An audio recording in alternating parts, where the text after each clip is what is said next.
What's up guys, welcome back to another video. So ಇವತ್ತು ನಮ್ಮ ಮನೆಯ ಎರಡನೆಯ ಮೋಲ್ಡ್ ಬೀಳ್ತಿದೆ. ಸೊ ಅದಕ್ಕೆ ಇವತ್ತು ಊರಿಗೆ ಹೋಗ್ತಾ ಇದ್ದೀನಿ. ಸೊ ಇವಾಗ ಅಲ್ಲಿ ಹೋಗಿದ ತಕ್ಷಣ ಆಗಲೇ ಕೆಲಸ ಸ್ಟಾರ್ಟ್ ಆಗಿದೆ. ಸೊ ಲೇಟ್ ಆಯಿತು, ಇವಾಗ ಹೋಗ್ಬೇಕು ಅಲ್ಲಿಗೆ. ಹೋಗ್ಬಿಟ್ಟು ಅಲ್ಲಿ ವಿಡಿಯೋ ಕಂಟಿನ್ಯೂ ಮಾಡ್ತೀನಿ. So let's go.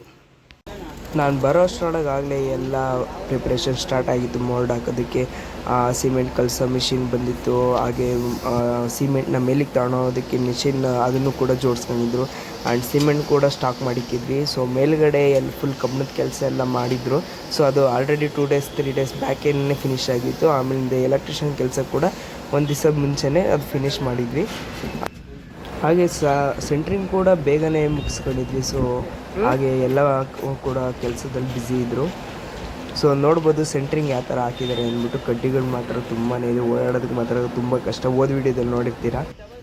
ಹಾಗೆ ನೀವು ಇಲ್ಲಿ ನೋಡ್ತಾ ಇರ್ಬೋದು ಸೋಪಿನ ಪುಡಿ ಮತ್ತು ಇಂಜಿನ್ ಆಯಿಲ್ ಹಾಕ್ತಾಯಿದ್ದಾರೆ. ಸೊ ಇದನ್ನು ಏನಕ್ಕೆ ಹಾಕ್ತಾರೆ ಅಂತ ಕೇಳಿದ್ರೆ, ಸಿಮೆಂಟ್ ಹಾಕಿದಾದ್ಮೇಲೆ ಸೆಂಟ್ರಿಂಗ್ ಬೀಚಿದಾಗ ಇನ್ನು ಮೇಲ್ಗಡೆ ಬರುತ್ತಲ್ಲ ಟಾಪು, ಅದು ಕ್ಲೀನಾಗಿ ಸ್ಮೂತಾಗಿ ಸೆಂಟ್ರಿಂಗ್ ಬಿಚ್ಚಿದ ತಕ್ಷಣ ಕ್ಲೀನಾಗಿ ಹಂಗೆ ಬಂದುಬಿಡಲಿ ಅಂತ.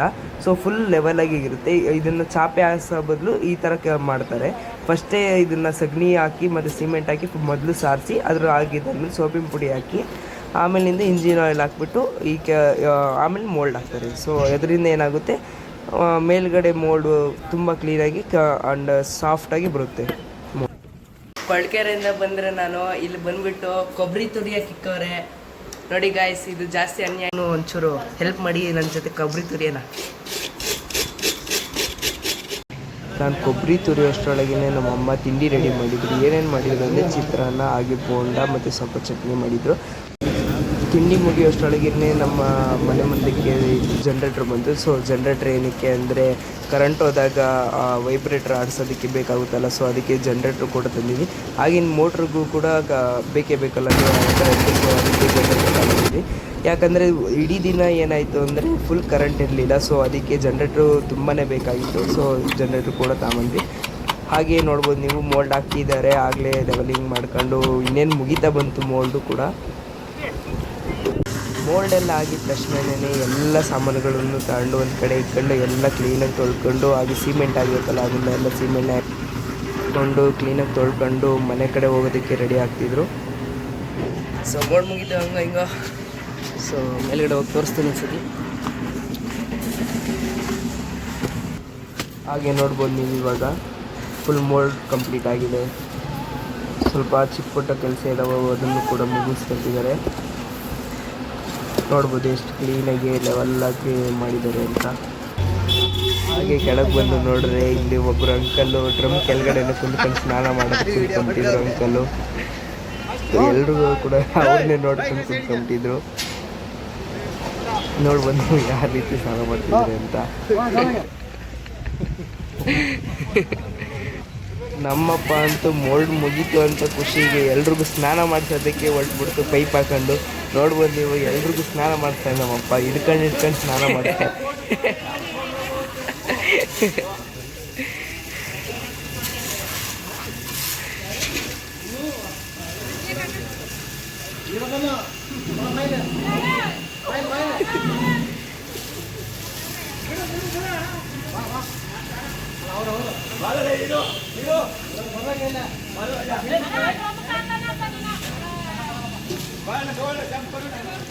ಆಗ್ಲೇ ಸಿಡ್ಸಿ ಮಾಡಿದ್ದೀನಿ.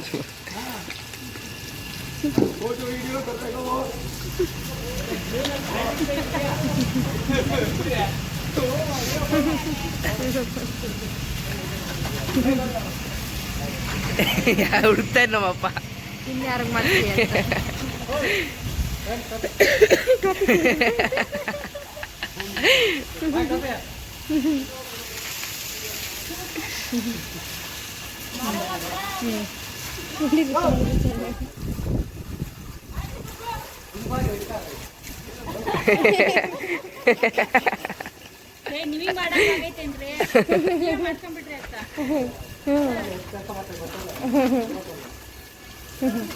ಸೋಪ್ ಇತ್ತಲ್ಲ, ಸೋಪ್ ಕೊಡಪ್ಪ ಅವ್ರಿಗೆ.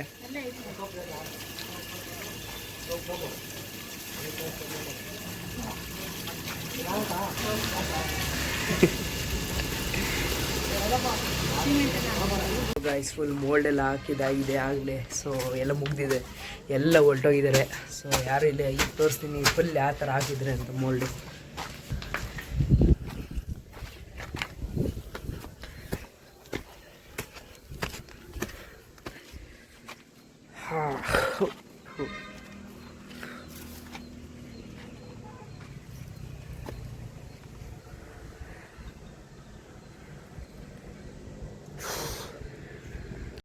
ಈ ವಿಡಿಯೋ ನಿಮಗೆ ಇಷ್ಟ ಆಗಿರೋ ಲೈಕ್ ಮಾಡಿ, ಶೇರ್ ಮಾಡಿ, ಸಬ್ಸ್ಕ್ರೈಬ್ ಮಾಡಿ ಅಂತ ಹೇಳ್ತಾ ಅಲ್ಲಿವರೆಗೂ ಟೇಕ್ ಕೇರ್ ಅಂತ ಹೇಳ್ತಾ ಈ ವಿಡಿಯೋನ ಇಲ್ಲಿಗೆ ಎಂಡ್ ಮಾಡ್ತಾ ಇದ್ದೀನಿ.